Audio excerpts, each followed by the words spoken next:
La vallée de la Luangwa en Zambie est l'une des plus grandes oasis de vie sauvage d'Afrique. Cette région ne connaît que 2 saisons qui sont radicalement différentes. Une saison humide et une saison sèche. Et la saison sèche ici est l'une des pires que l'on peut imaginer. Pratiquement 7 mois sans précipitation et des températures élevées. Les animaux voient leur point d'eau s'évaporer sous une chaleur intenable. Cette année est encore pire que les autres. Le réchauffement climatique affecte les saisons partout dans le monde. Les animaux, petits et grands, se disputent les territoires et la nourriture. Chaque jour, leur survie devient un peu plus difficile. Mais certains s'en sortent bien. La saison sèche bénéficie à ceux qui saisissent la moindre opportunité.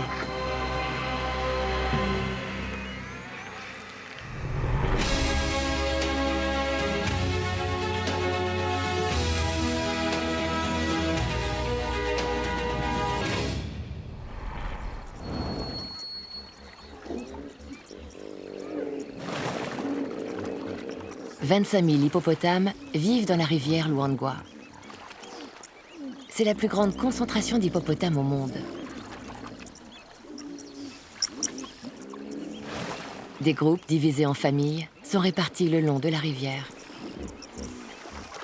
Elle est encore assez profonde pour qu'ils s'immergent totalement et qu'ils s'ébattent sans être les uns sur les autres.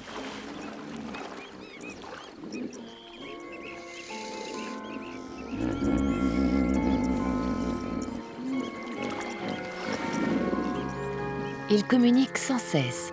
Leur grognement forme ce qui ressemble à une chaîne de conversation qui se poursuit tout le long de la rivière.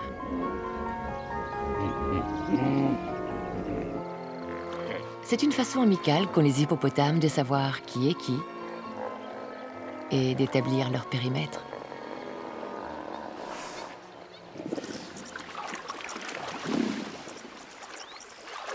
Chaque famille a un mâle dominant.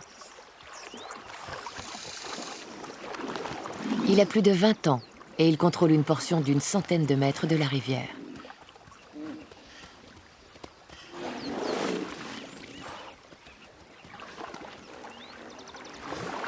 Sa famille est composée d'environ 30 hippopotames, surtout des femelles et des jeunes.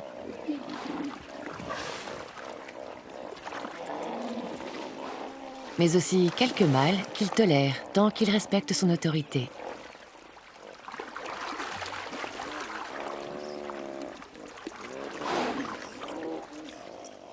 La benjamine de la famille est une petite femelle d'1 mois. Elle pesait déjà 30 kilos à la naissance et avec le lait riche de sa mère, elle grandit vite.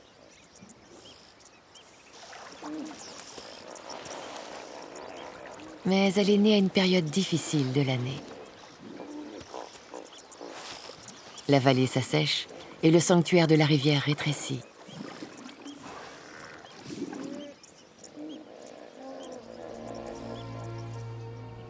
C'est la mi-juillet et il n'a pas plu depuis 2 mois. La saison sèche a commencé, mais elle est encore loin d'avoir atteint son maximum.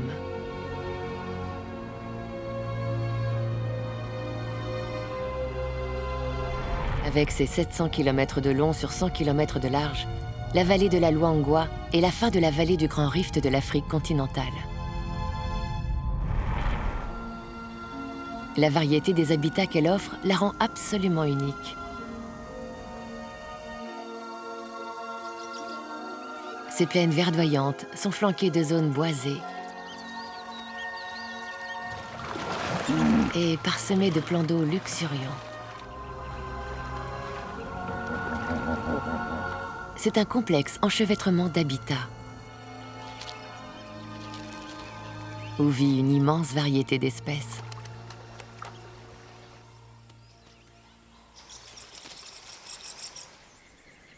Et au milieu coule la rivière Luangwa. C'est l'une des plus grandes rivières non aménagées d'Afrique.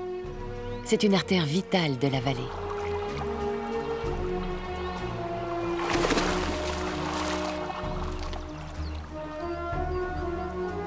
À cette période de l'année, la rivière a déjà diminué de moitié. Dans cette région qui s'assèche, elle attire des animaux qui viennent de très loin.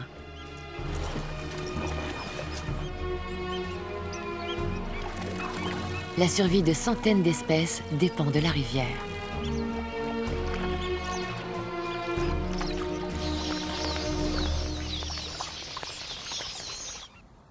La saison sèche est toujours difficile.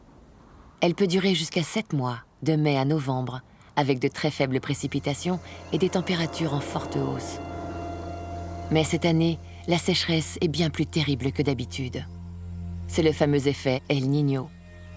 Ce phénomène climatique est engendré par une variation des courants chauds dans l'océan Pacifique. Ces effets se font ressentir partout sur la planète, et en Afrique, ils aggravent les périodes de sécheresse.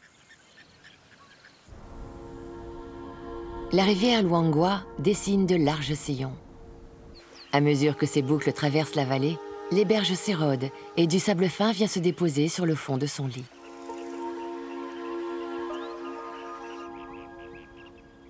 Avec le temps, des méandres sont isolés et forment des bras morts qui rappellent l'ancien tracé de la rivière.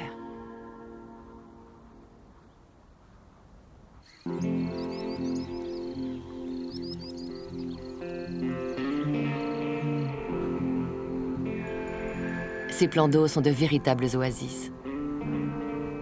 Ils sont l'une des raisons pour lesquelles la vallée possède une faune si variée.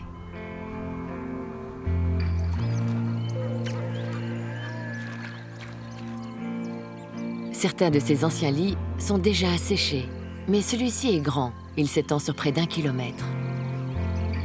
Et l'eau y est encore abondante.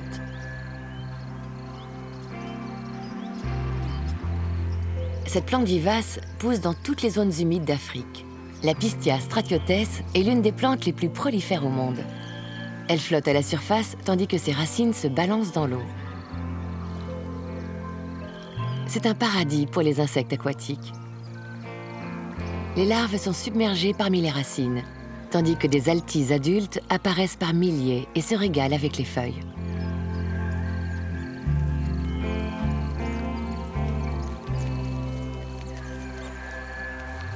Et elles nourrissent à leur tour des centaines d'oiseaux.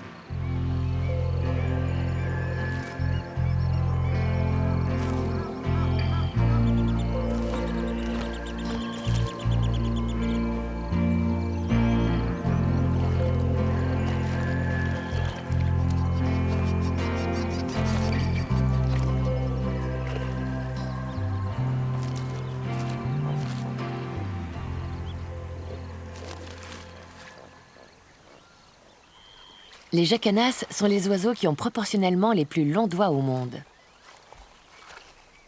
Ils mesurent presque 20 cm de bout en bout, de la pointe du doigt avant à la pointe du doigt arrière, soit 2/3 de sa taille.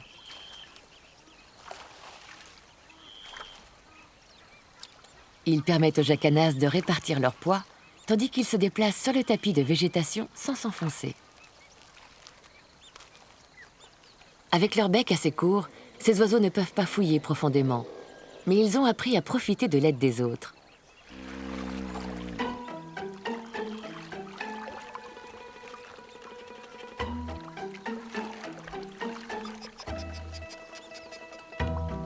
Les hippopotames sont des sources de nourriture flottante. La végétation qu'ils remontent avec eux donne accès aux oiseaux à des petits invertébrés coincés dans des racines qu'ils ne pourraient pas atteindre autrement.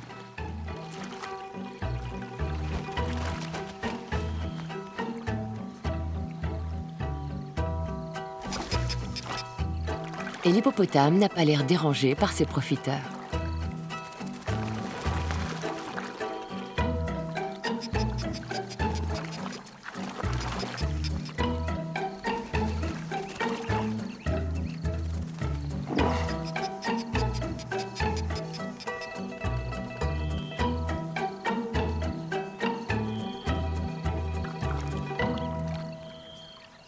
Celui-ci est un vieux mâle.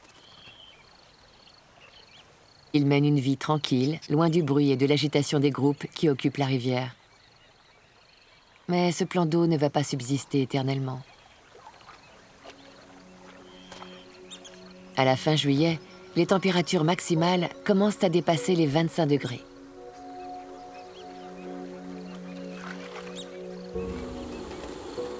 L'eau s'évapore un peu plus chaque jour. Il y en a encore suffisamment pour le submerger entièrement, mais l'hippopotame finira par devoir s'en aller.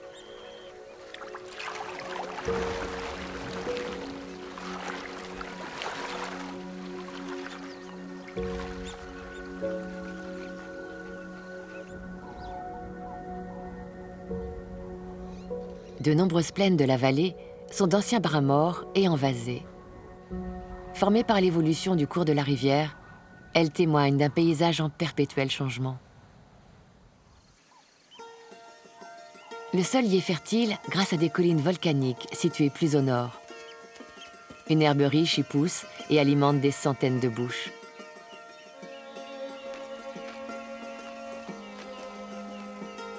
Les pukus et les impalas ont de petites bouches et des lèvres agiles parfaitement adaptées pour grignoter l'herbe courte.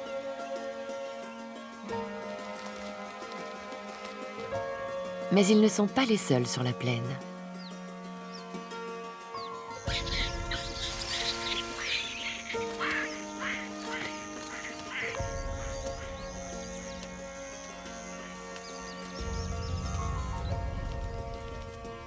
L'herbe représente la moitié de l'alimentation des babouins. Mais ils l'attrapent très différemment des antilopes.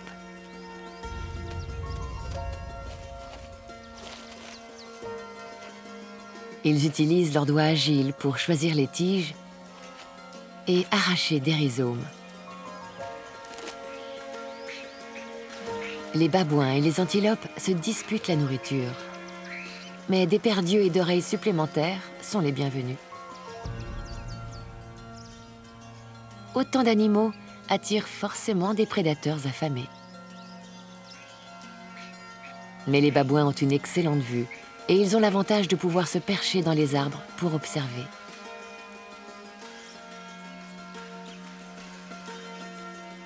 Les antilopes ont quant à elles une ouïe et un odorat très développés. À eux tous, la plaine est bien surveillée. Ils bénéficient chacun de leurs signaux d'alarme respectifs. Cette lionne qui patrouille n'a aucune chance de tenter une embuscade maintenant que l'alerte est donnée.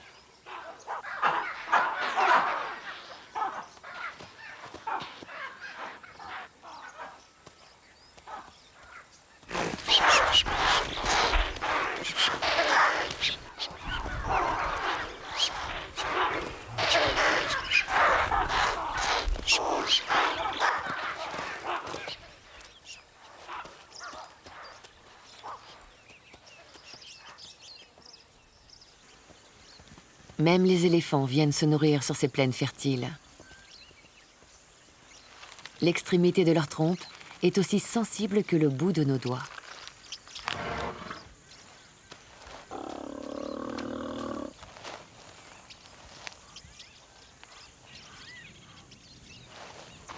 Ramasser les brins d'herbe un à un demande un certain temps quand on sait qu'un éléphant a besoin d'en manger 30 kilos chaque jour.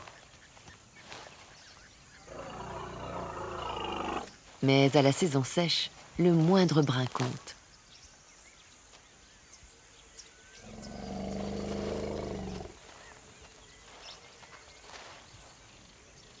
Cet éléphanteau n'a que 2 ans, mais il a déjà parcouru des milliers de kilomètres.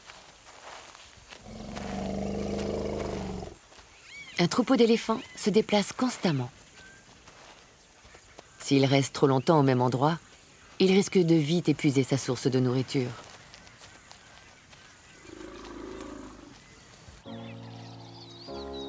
Les zones boisées de la vallée comptent plus de 300 variétés d'arbres. Chacun a sa propre technique pour survivre à l'impitoyable saison sèche.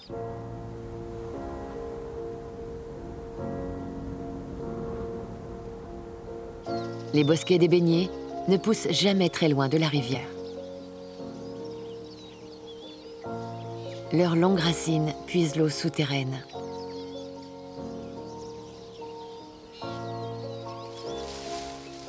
La surface réduite des petites feuilles d'acacia leur permet de minimiser la perte d'humidité et ainsi de pousser plus loin des points d'eau. Mais la méthode de survie la plus surprenante est celle des forêts de Mopane. Tous les ans, le sol se couvre d'un magnifique tapis de feuilles mortes.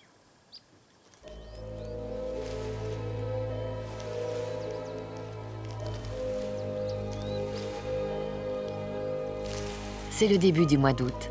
La saison sèche ne fait que commencer. Mais ce bosquet est situé à plusieurs kilomètres de la rivière. L'eau est une denrée rare. Tous les Mopanes coupent l'alimentation en eau et en nutriments de leurs feuilles. Sans la chlorophylle qui leur donne leur belle couleur verte, les feuilles jaunissent et tombent comme en automne dans l'hémisphère nord.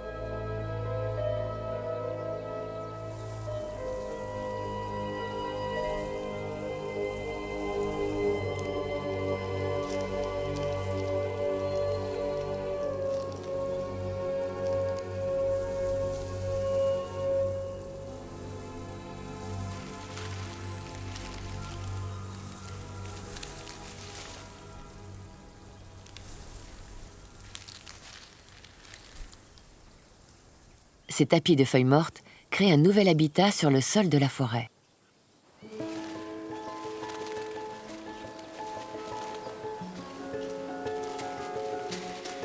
Le petit insecte qui s'affaire et dessine ses tracés dans le sable est un Myrmée leontidae. Mais il ne faut pas se fier à sa petite taille. Si elle mesure moins de la moitié de l'ongle d'un petit doigt, cette larve d'insecte névroptère n'en est pas moins un dangereux prédateur. Ces énormes mandibules en forme de pince sont des armes redoutables, parfaites pour attraper leur proie. Leur terrible technique de chasse leur a valu un surnom très parlant, fourmilion. Chacune de ces minuscules larves creuse un petit cône d'environ 5 cm de profondeur. Il est soigneusement élaboré en suivant un angle bien précis. Les parois s'effondrent à la moindre vibration. Il ne leur reste plus qu'une chose à faire, attendre.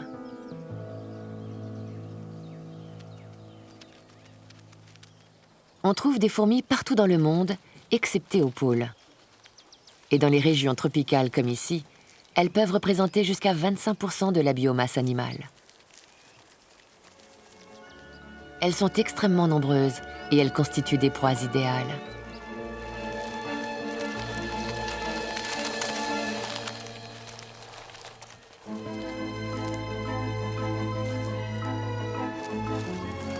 Cette fourmi se bat vaillamment pour s'échapper.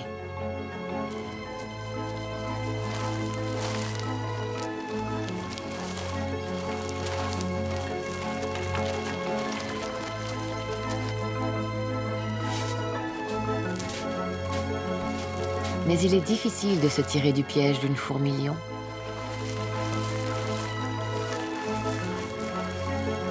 Lancer du sable fait dégringoler les parois du puits.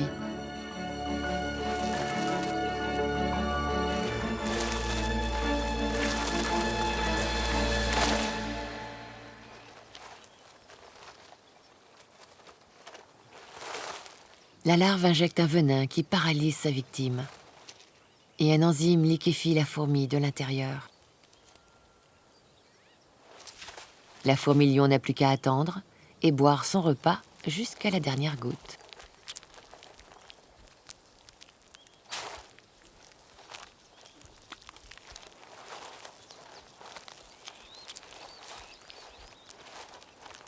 Une fois terminée, elle jette le cadavre au loin. Mais les déchets des uns font le bonheur des autres.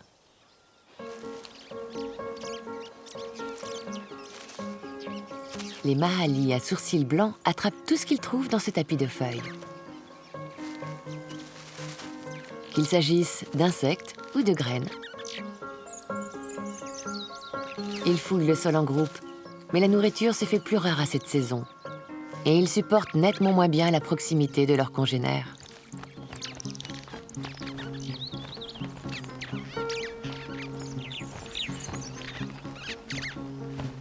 Les querelles ne durent pas. Cet oiseau très sociable est un exemple de vie en communauté. Il a même un système social absolument unique dans le monde des oiseaux. Quand leur période de reproduction arrivera dans quelques mois, seul le couple alpha pondra des œufs. Le reste du groupe les aidera à élever la nichée. C'est comme une mini-meute de loups. Chaque Maali dispose de son propre nid. Et ils participent tous à leur construction.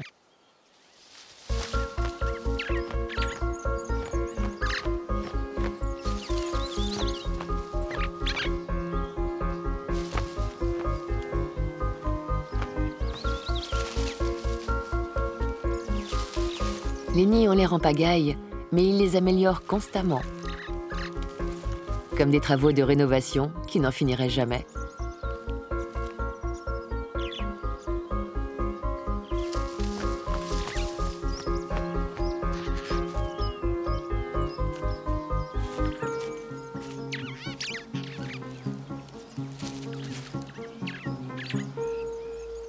Ils sont tous soigneusement construits du même côté d'un arbre, de façon à profiter d'un bon ensoleillement tout en étant suffisamment protégés du vent.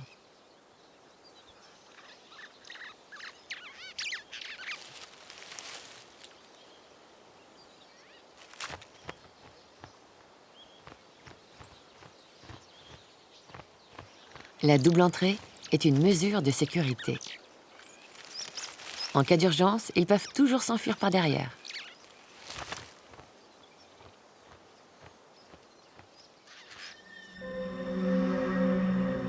C'est maintenant la fin août. Cela fait déjà 4 mois de sécheresse continue.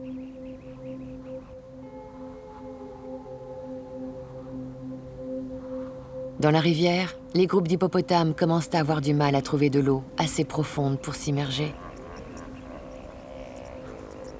Leur dos ainsi exposé attire aussitôt les passereaux. Ces petits oiseaux grignotent tout ce qu'ils peuvent trouver sur leur hôte. Tiques, cérumènes et peaux mortes. Si déparasiter les hippopotames leur rend service, les passereaux ne s'arrêtent pas là. Ils maintiennent intentionnellement les plaies ouvertes et en grignotent la chair. Quand leurs coups de bec deviennent trop agaçants, il faut maîtriser l'art de l'éclaboussure.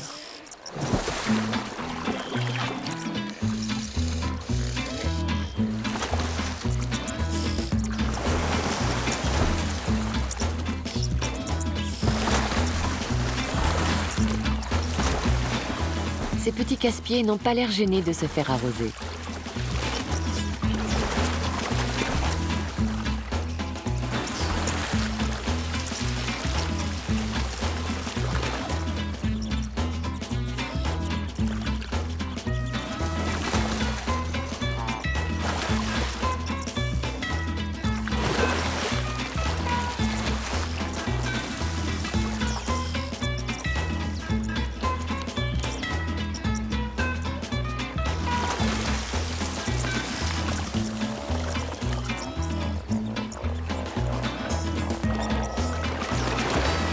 S'ils persistent, une bonne roulade découragera même les plus tenaces.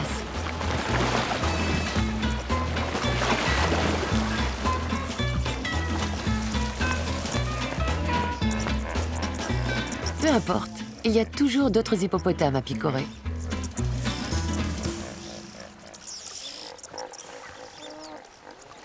À cette période de l'année, la saison sèche se fait vraiment ressentir.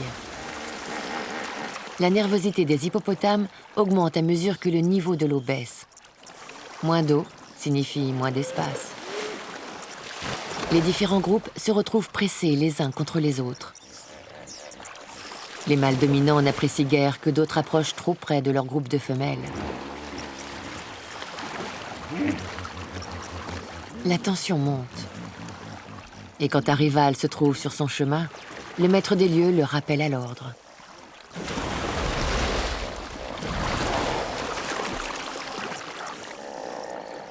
Cette mère doit surveiller son bébé de près. Les mâles pèsent environ 3 tonnes et pourraient facilement piétiner un petit.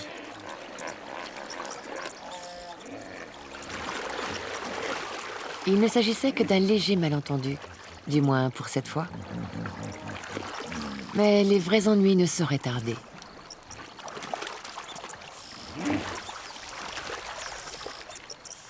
Le niveau de la rivière va continuer de baisser et les hippopotames devront se serrer encore un peu plus.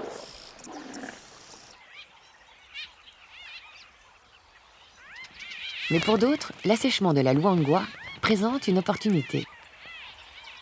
Les berges ainsi exposées offrent des nids parfaits pour cette race de guêpiers à front blanc. Chaque colonie est divisée en plusieurs clans, mais ils forment toujours une grande famille qui entretient des liens étroits. Les couples sont formés pour la vie et ils se relaient pour couver les œufs. Chaque guêpier peut manger jusqu'à 250 insectes par jour.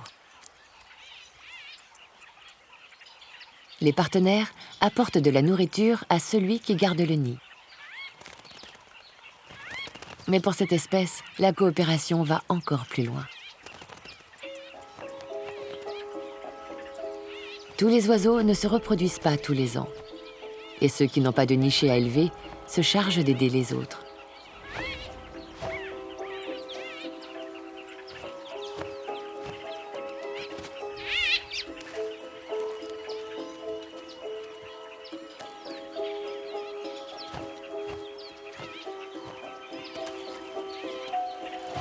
Mais il y en a toujours au moins un qui décide de faire autrement.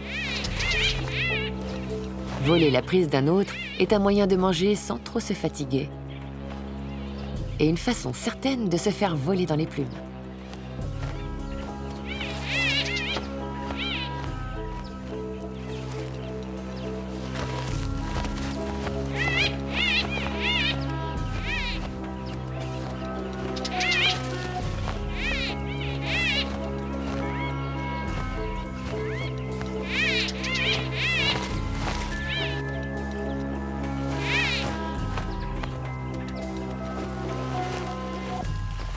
Empiéter ainsi sur le territoire d'un autre clan déclenche des joutes sous forme de prises de bec qui peuvent durer plusieurs minutes.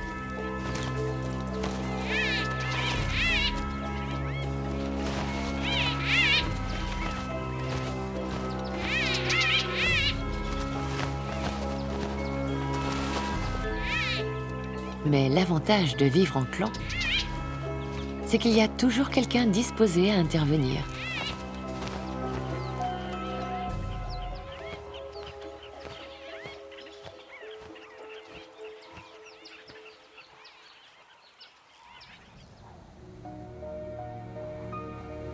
C'est le début du mois de septembre. La pluie n'est plus qu'un souvenir lointain. Les températures maximales ont commencé à dépasser les 30 degrés.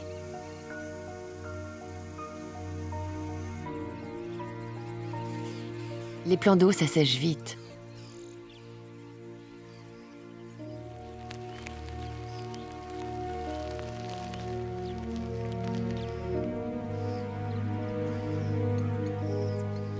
Le vieux mâle s'entête à ne pas bouger, mais il ne pourra plus rester longtemps.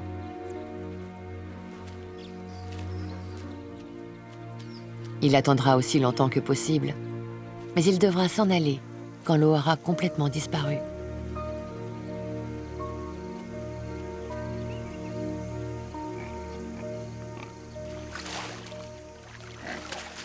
Les phacochères profitent allègrement de la boue. Se couvrir de boue les aide à se débarrasser des parasites, mais c'est également un moyen très efficace de se rafraîchir face à la hausse des températures. Les phacochères sont des parents éloignés des hippopotames, et comme eux, ils sont dépourvus de glandes sudoripares. Couvrir leur peau de boue leur permet de faire baisser leur température corporelle de pratiquement 2 degrés.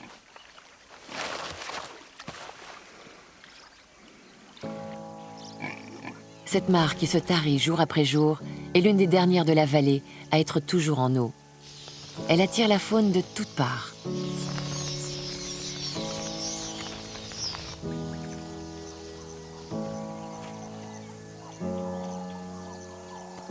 Les impalas doivent s'abreuver tous les jours quand leur nourriture ne leur apporte plus assez de fluide.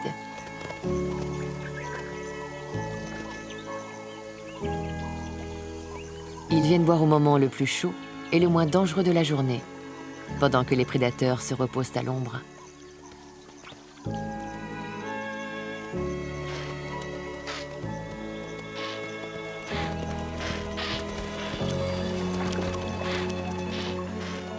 Mais ils sont toujours en alerte.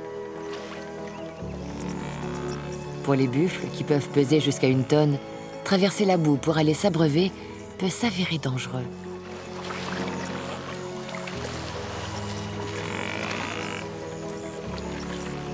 Elle est assez profonde et compacte pour les piéger.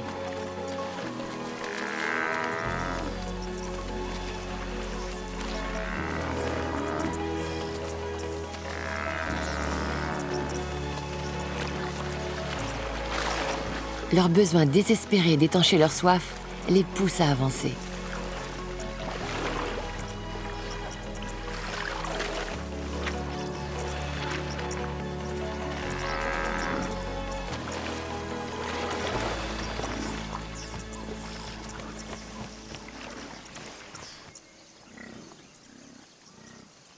Un banc de poissons-chats est déjà pris au piège.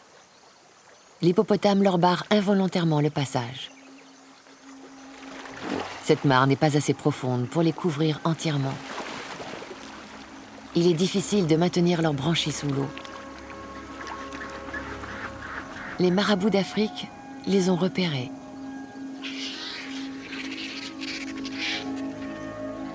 Ces grands échassiers à l'allure étrange et dégingandée, souvent associés aux croque-morts, sont généralement des charognards.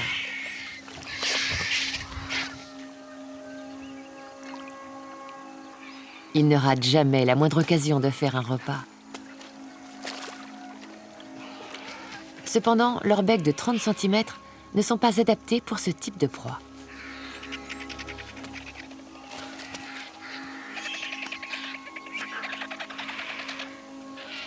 Leur maladresse et leur tapage ont attiré un autre opportuniste. Un jeune aigle pêcheur.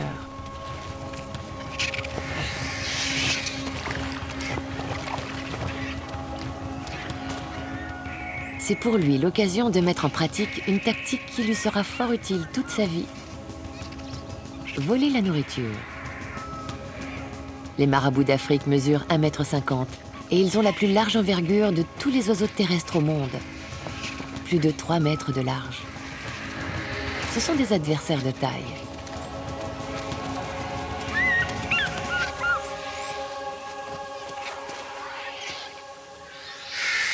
Mais l'aigle pêcheur a des serres tranchantes comme des rasoirs. Et il commence à bien s'en servir.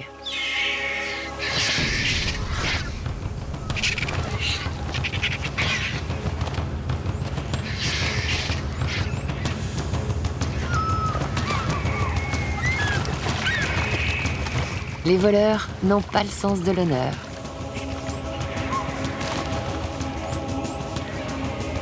Ses frères essaient de se dérober mutuellement un repas, lui-même volé.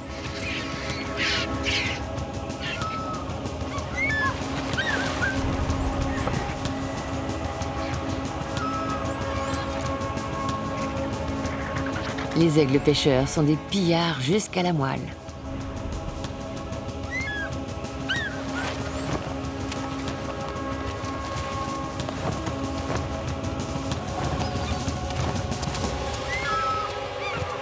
Même les parents sont capables de voler la nourriture du bec de leur propre progéniture. C'est un monde de brutes. Plus tôt ils l'auront compris, mieux cela vaudra.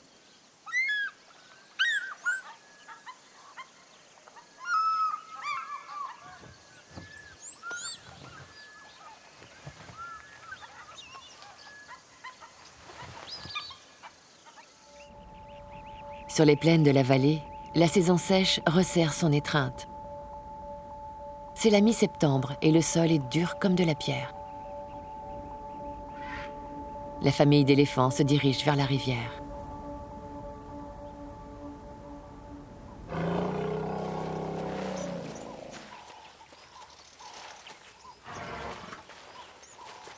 L'éléphanteau s'alimente encore principalement du lait de sa mère. Il va encore téter pendant au moins 2 ans. Il a besoin d'en boire 12 litres par jour, et plus on avancera dans la saison sèche, plus il sera difficile pour sa mère de produire assez de lait.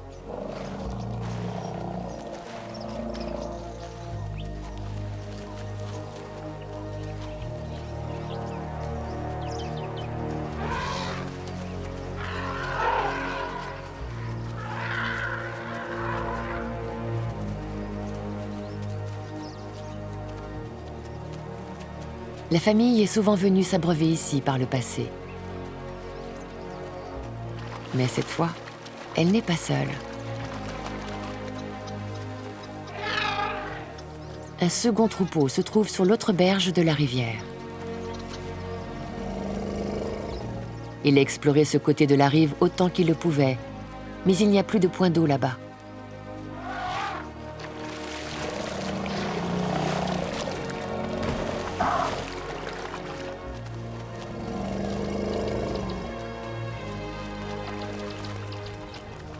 Pendant la saison humide, le cours de la rivière Luangwa est large et profond. Il forme une barrière naturelle entre les rives est et ouest. Mais l'eau ne leur arrive à présent plus qu'aux chevilles.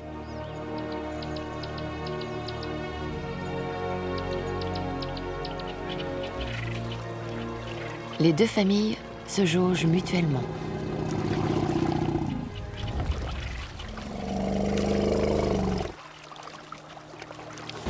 Les trompes des éléphants sont munies de millions de capteurs olfactifs et elles ont 5 fois plus de récepteurs sensoriels que nous.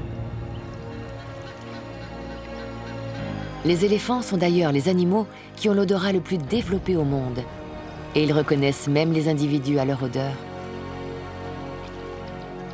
L'autre troupeau est en fait un groupe de vieux amis.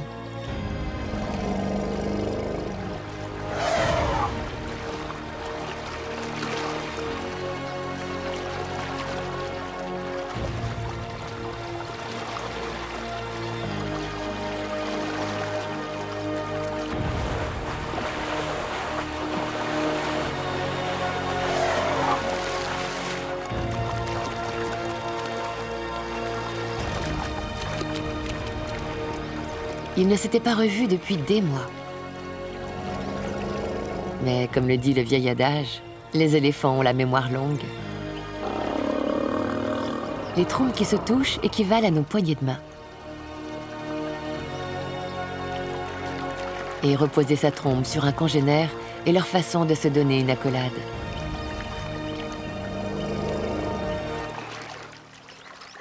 Pour cet animal, l'amitié peut durer toute la vie.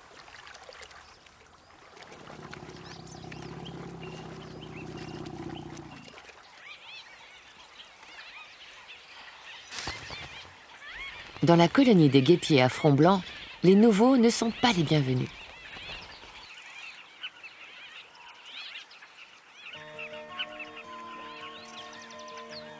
Chaque année à la saison sèche, le guêpier carmin parcourt des milliers de kilomètres depuis l'Afrique du Sud, le Congo et la Tanzanie pour venir se reproduire dans la vallée de la Luangwa.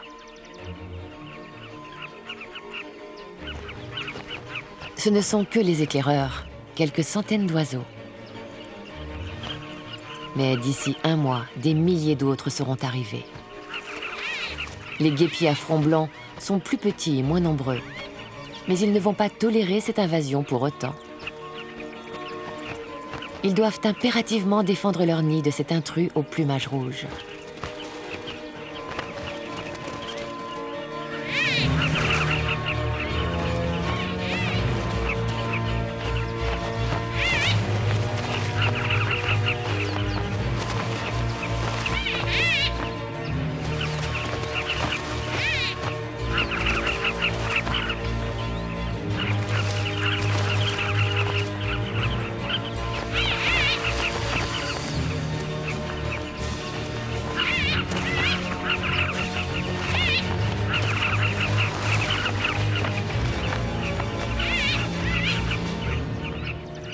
Enfin, une trêve a été difficilement conclue.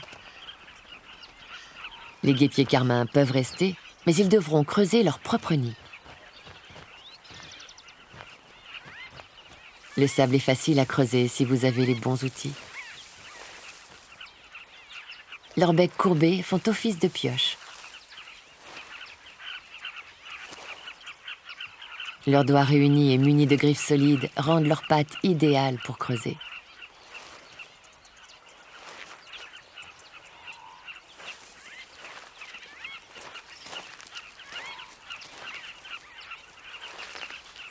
Ils appuient les plumes de leur queue sur l'escarpement tandis qu'ils creusent, pour mieux garder l'équilibre. Leurs trous font parfois plus de 2 mètres de profondeur pour s'assurer que le nid sera frais et sûr. Et les guêpiers carmins ne devraient pas avoir trop de difficultés pour trouver des insectes à cette période de l'année. C'est la fin septembre. Il n'a pas plu depuis plus de 5 mois.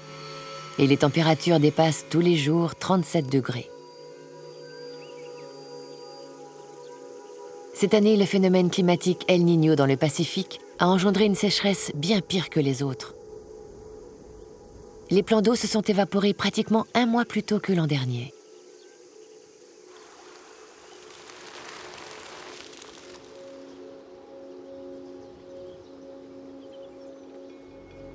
À la place des mares verdoyantes, il ne reste plus qu'une boue épaisse. Les papillons absorbent des minéraux et les dernières gouttes d'eau présentes dans la terre.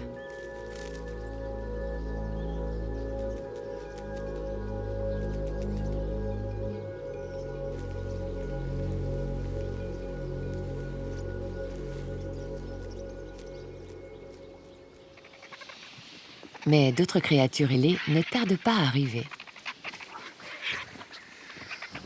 Les vautours.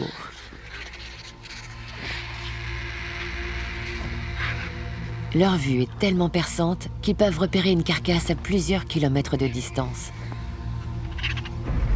La boue épaisse a pris un buffle au piège.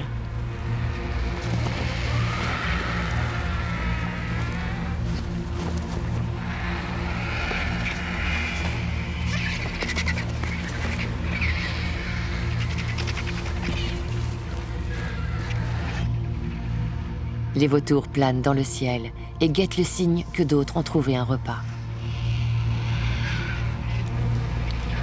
La vue de quelques congénères festoyants entraîne immanquablement l'arrivée de dizaines d'autres en quelques minutes.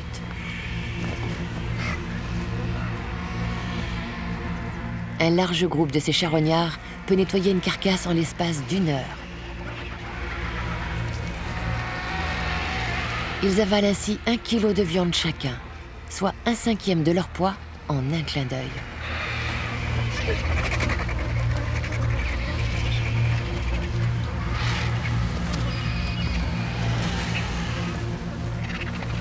Leurs sucs gastriques sont tellement puissants qu'ils tuent la majeure partie des bactéries et les protègent des toxines présentes dans la viande en décomposition.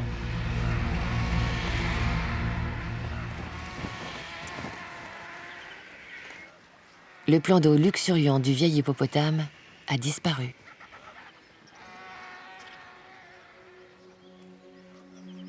Il ne reste plus qu'un piège boueux et mortel.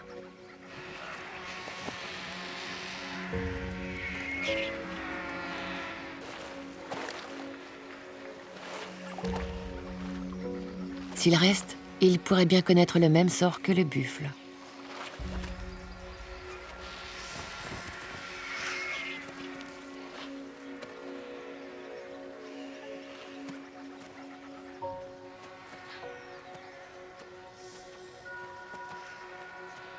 Il n'a plus d'autre choix que d'aller tenter sa chance dans la rivière. Il devra inévitablement se confronter au mâle dominant très agressif. Il lui faudra se battre ou mourir. La saison sèche est loin d'être terminée. 2 mois pourraient encore s'écouler avant que la pluie ne revienne dans la vallée. l'éléphanteau va devoir s'efforcer de suivre le troupeau qui doit parcourir de nombreux kilomètres à la recherche de nourriture. Mais cette période n'est pas aussi problématique pour tout le monde. Quand leur proie se regroupe autour des dernières ressources, les prédateurs sont à la fête. La vallée de la Luangwa a toujours son lot de perdants et de gagnants.